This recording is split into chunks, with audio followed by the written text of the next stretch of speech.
नमस्ते।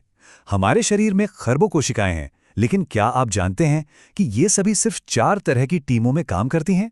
आज हम इन्हीं टीमों यानी जंतु ऊतकों के बारे में जानेंगे, जो हमारे शरीर के असली बिल्डिंग ब्लॉक्स हैं। तो कभी सोचा है कि हमारा ये शरीर असल में बना किस चीज से है? मतलब हड्डियां हैं, मांसपेशियां हैं, त्वचा है, पर ये सब हैं क्या? चलिए आज इसी पहेली को सुलझाते हैं। इस पूरी पहेली का जवाब एक शब्द में छिपा है, ऊतक, जिसे हम टिश्यू भी कहते हैं। ऊतक मतलब कोशिकाओं का एक ऐसा ग्रुप जिनकी बनावट एक जैसी होती है और जो मिलकर कोई एक खास काम करते हैं। इसे ऐसे समझिए जैसे लाखों ईंटें मिलकर एक दीवार बनाती हैं, ठीक वैसे ही लाखों कोशिकाएं मिलकर एक ऊतक बनाती हैं। और सबसे हैरान करने वाली बात जानते हैं क्या है? जानवरों के शरीर में और हाँ, हम इंसानों में भी असल में सिर्फ 4 मुख्य तरह के ऊतक होते हैं। जी हाँ, सिर्फ 4। और यही 4 मिलकर हमारे पूरे शरीर की इस कमाल की मशीन को चलाते हैं। तो चलिए इन 4 में से पहले 2 की बात करते हैं। ये हैं हमारे शरीर के प्रोटेक्टर और कनेक्टर, यानी रक्षक और संयोजक। सबसे पहला है उपकला ऊतक, यानी एपिथेलियल टिश्यू। अगर हमारा शरीर एक इमारत है, तो ये ऊतक उस इमारत का बाहरी पेंट और दीवारें हैं। ये वो पहली ढाल है जो हमें बाहरी दुनिया से बचाकर रखती है। लेकिन इसका काम सिर्फ बचाना ही नहीं है, ये हमारे शरीर की बाहरी सतह को ढकता है, जैसे कि हमारी त्वचा। ये अंदर के अंगों की रक्षा करता है, जरूरी चीजों को सोखता भी है और कुछ पदार्थों को शरीर से बाहर भी निकालता है। इसके उदाहरण तो हर जगह हैं। हमारी त्वचा की बाहरी परत, हमारे मुंह और पेट की अंदरूनी परत, ये सब उपकला ऊतक ही हैं। और इनकी कोशिकाएं भी जरूरत के हिसाब से अलग-अलग आकार की होती हैं। कुछ चपटी, कुछ बॉक्स जैसी, तो कुछ खंभों की तरह लंबी। कुछ पर तो बाल जैसे रेशे भी होते हैं, जो चीजों को आगे बढ़ाने में मदद करते हैं। अच्छा, अब दूसरे प्रकार पर चलते हैं, संयोजी ऊतक यानी कनेक्टिव टिश्यू। हमारी इमारत वाले उदाहरण पर वापस जाएं, तो यह उस इमारत की नींव और वो सारे बीम हैं जो पूरी बिल्डिंग को एक साथ जोड़े रखते हैं। जैसा कि इसका नाम ही है, इसका मुख्य काम है शरीर के अलग-अलग अंगों और ऊतकों को जोड़ना। लेकिन यह सिर्फ एक गोंद की तरह काम नहीं करता, यह सहारा भी देता है और पोषण भी पहुंचाता है। सही मायनों में यह हमारे शरीर का सपोर्ट सिस्टम है।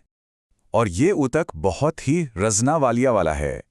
इसमें अंगों को जोड़ने वाला एरियोलर ऊतक है, तो वसा यानी फैट को स्टोर करने वाला एडिपोज ऊतक भी। यहाँ तक कि हमारी हड्डियाँ जो शरीर को ढांचा देती हैं और हमारा खून जो हर कोशिका तक ऑक्सीजन और पोषण पहुँचाता है, वो भी संयोजी ऊतक ही हैं। मतलब ठोस से लेकर तरल तक सब कुछ। तो हमने रक्षक और संयोजक को समझ लिया। चलिए अब शरीर के बाकी 2 स्तंभों की ओर बढ़ते हैं, वो जो हमें गति देते हैं और संदेश पहुँचाते हैं। तीसरा है मांसपेशीय ऊतक यानी मस्कुलर टिश्यू। इन्हें आप हमारे शरीर का मोटर और एलिवेटर समझ सकते हैं। हर एक छोटी बड़ी हरकत इन्हीं की वजह से होती है। मांसपेशीय ऊतक का एक ही सीधा और बहुत शक्तिशाली काम है, शरीर में गति पैदा करना। चलना, फिरना, दौड़ना, यहाँ तक कि हमारे दिल का धड़कना भी इसी की वजह से मुमकिन हो पाता है। ये मांसपेशियां भी 3 तरह की होती हैं। पहली स्केलेटल मसल, जो हड्डियों से जुड़ी होती हैं और हमारी मर्जी से काम करती हैं। दूसरी स्मूथ मसल, जो पेट और आंतों में होती हैं और अपना काम खुद ब खुद करती हैं। और तीसरी कार्डियक मसल, जो सिर्फ और सिर्फ दिल में होती है और जिंदगी भर बिना रुके धड़कती रहती है। और अब आते हैं चौथे और आखिरी स्तंभ पर, तंत्रिका ऊतक यानी नर्वस टिश्यू। ये हमारे शरीर का इलेक्ट्रिकल वायरिंग और कम्युनिकेशन नेटवर्क है। दिमाग से लेकर शरीर के हर कोने तक संदेश इसी नेटवर्क से पहुंचते हैं। इसका सबसे जरूरी काम है संदेश भेजना और पाना, जिन्हें इम्पल्स भी कहते हैं। यही वो ऊतक है जो शरीर के सभी कामों को कंट्रोल करता है, सोचना, महसूस करना, हरकत करना, सब कुछ। ये शरीर का कमांड सेंटर है। इस पूरे कम्युनिकेशन नेटवर्क की जो सबसे छोटी और सबसे जरूरी इकाई है, वो है न्यूरॉन यानी तंत्रिका कोशिका। ये एक सुपर फास्ट मैसेंजर की तरह है जो बिजली की रफ्तार से संदेशों को एक जगह से दूसरी जगह पहुंचाता है। तो हमने शरीर के चारों मुख्य स्तंभों को देख लिया है। चलिए अब इन सबको एक साथ रखकर देखते हैं कि ये पूरा का पूरा ब्लूप्रिंट आखिर दिखता कैसा है। देखिए, इस टेबल से इसे याद रखना कितना आसान हो जाता है। उपकला ऊतक यानी प्रोटेक्शन, संयोजी ऊतक यानी सपोर्ट और कनेक्शन, मांसपेशीय ऊतक यानी मूवमेंट, और तंत्रिका ऊतक यानी कम्युनिकेशन और कंट्रोल। बस ये 4 बातें ही शरीर के पूरे आर्किटेक्चर को समझा देती हैं। तो अब जब इन चारों के बारे में इतना कुछ जान गए हैं, तो एक सवाल पर सोचिए।